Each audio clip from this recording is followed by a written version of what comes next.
Imagine a typical evening. The day is over, but for some reason, your brain won't shut down. You start thinking about the worst case scenarios. What if your salary's delayed? What if you have to repair your car again? Sounds familiar, right? It seems like you're not doing so badly. You have a job and earn an average salary. And suddenly you think, if I had 1 million or even $100,000 right now, it would solve all my problems. But the interesting thing is that life doesn't start to change with such large sums. Real, tangible changes happen when $10,000 appears in your bank account. My name is Felix. I catch myself thinking about money too often and about why some people calmly endure financial difficulties, while others with the same income feel tense all the time and constantly check their balance. Before I show you why this amount matters at all, let's first look at what life looks like without such a reserve. It's a state where everything seems to be okay, but you're constantly calculating in your head. For example, when you see on Instagram that a movie you've been waiting for has been released, you immediately start thinking not about who to go see it with, but about whether you'll go over your budget for the rest of the month. When your friend from work spontaneously suggests going to a bar, you first open your banking app and only then decide how to respond.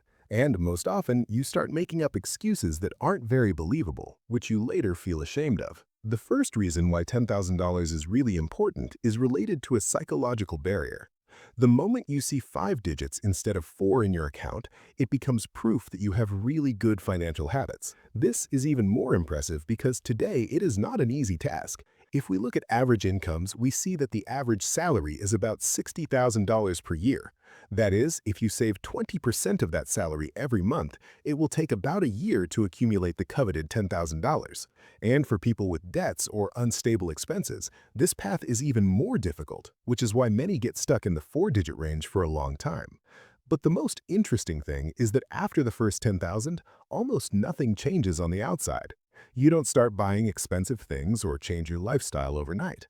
The changes happen on the inside. First of all, your attitude towards risk changes. When you have no savings, any decision feels like a threat. Changing jobs, moving, even a regular vacation start to seem too dangerous because you realize that you have almost no room for error. And here it's important to say one thing. The fact that you were able to save up is even more than cool, but even cooler than that is the change in your thinking. I'll explain why it's worth more than $10,000. You gain peace of mind, which makes you more confident. For example, you finally decide to talk to your boss about a raise or invest money and time in training that may pay off later. Changing your mindset doesn't push you to do stupid things, it just frees your mind. You stop thinking only about how to make it to your next paycheck and start considering options that didn't even seem available before.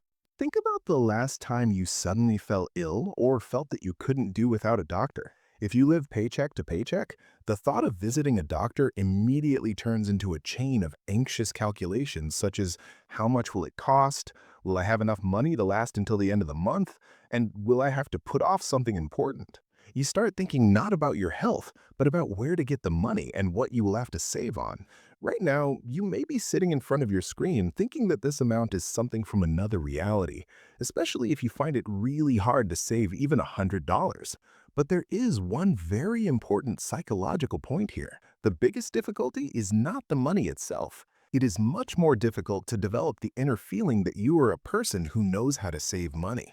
And yes, I understand that you're now sitting there with a confused look on your face saying, what is he talking about? But let me try to make it clearer for you.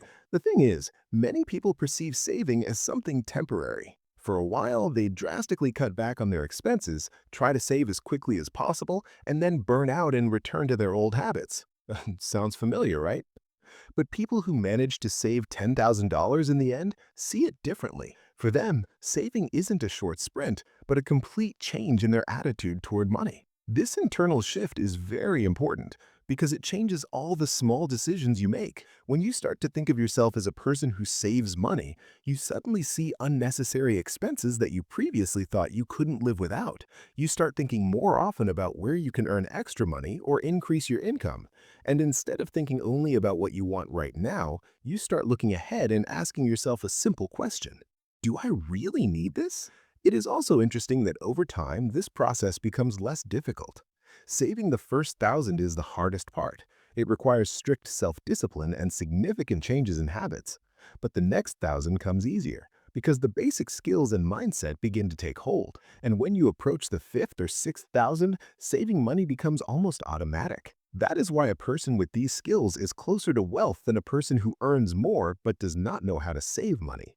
Because the key to wealth lies not only in earning money, but also in saving it. One of the most pleasant things about this amount is that while you are living from paycheck to paycheck, every dollar spent is perceived as a loss. It seems that there is never enough money and it runs out quickly. But when you have a financial reserve, you realize that money can not only go away, but also work for you. It is at this moment that people first become interested in investments and additional income, not because they suddenly became experts, but because they gain peace of mind and space for thoughts that simply did not fit in their heads before. Now let's see what these $10,000 give you in real life. First of all, peace of mind in the most ordinary situations. For example, with a car. With rare exceptions such as a complete engine replacement, almost any repair fits within this amount. Most breakdowns cost a few $1,000s, and with a reserve, they cease to be a disaster. It's just a nuisance that needs to be dealt with, not a crisis. The same applies to health. Unexpected visits to the doctor, emergency room visits, or simple procedures usually do not exceed this budget, even if your insurance is not ideal. Yes, major surgeries are a different story, but with most sudden health problems, this reserve allows you to cope without panicking. And perhaps the worst-case scenario, losing your job, also ceases to look like the end of the world. $10,000 gives you several months of savings, usually 3 to 6 months depending on your expenses. This time allows you not to grab the first job that comes along, but to calmly look for an option that really suits you. If you still think this amount is impossible, listen up. On average, people spend several $1,000s a year on small things like coffee, eating out, and purchases they think are convenient. And that's not even counting large expenses such as loans or subscriptions. If you put at least some of this money into savings, rather than all at once, the amount you need will accumulate much faster than you think. It's quite realistic to do it in a couple of years. Wait, I'm not saying you should give up all the joys of life right now. I'm saying that most people have more room in their budget than they think. The most valuable thing here is not even the money itself, but the proof you get. You see that you are capable of setting financial goals and successfully achieving them. After the first 10,000, the next 10,000 no longer seems unattainable. Then the next one appears, and so, step by step, you reach a whole new level. There's another thing that is particularly noticeable somewhere between the ages of 25 and 30. You are no longer a student, but you are still far from complete stability. It is at this age that big decisions are often made one after another. Someone moves out of their parents' house. Someone starts living with their partner. Someone thinks about marriage or having a child. And of course, each of these decisions is related to money. For example, you want to change jobs for a more promising one, but there's a probationary period and no guarantee of bonuses.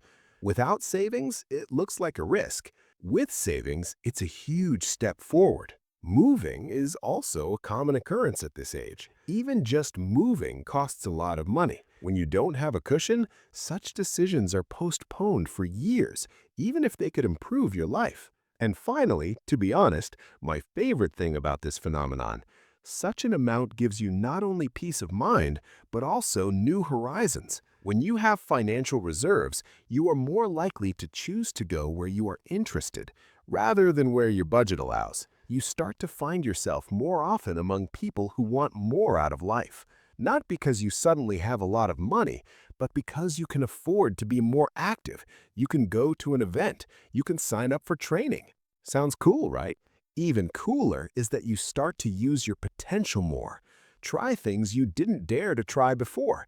Take steps that you've been putting off for years. In the end, it all boils down to a simple thought. These $10,000 are not about wealth or the beautiful life you see on social media. It's about the feeling that you are standing firmly on your own 2 feet. It's about the moment when you stop being afraid of every surprise and every bill. When you buy not what you can afford, but what you need. The first 10,000 won't change your life in a day, but they will change the direction in which it moves. So if you're just starting out, that's great. No one saves that amount in a week. It all starts with small steps and consistency. And maybe, after a while, you'll catch yourself thinking that you've become calmer about money and more confident about life.